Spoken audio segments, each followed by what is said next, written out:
திருச்செந்தூர் இது திருச்செந்தூர். நீலக்கடல் அலைகள் நிரம்பத் தாலாட்டும் திருச்செந்தூர் இது திருச்செந்தூர்.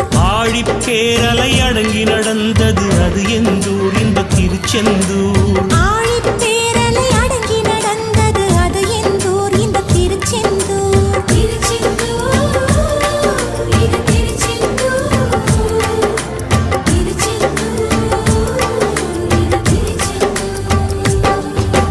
நீலக்கடல் அலைகள் நிரம்பத் தாலாட்டும் திருச்செந்தூர் இது திருச்செந்தூர்.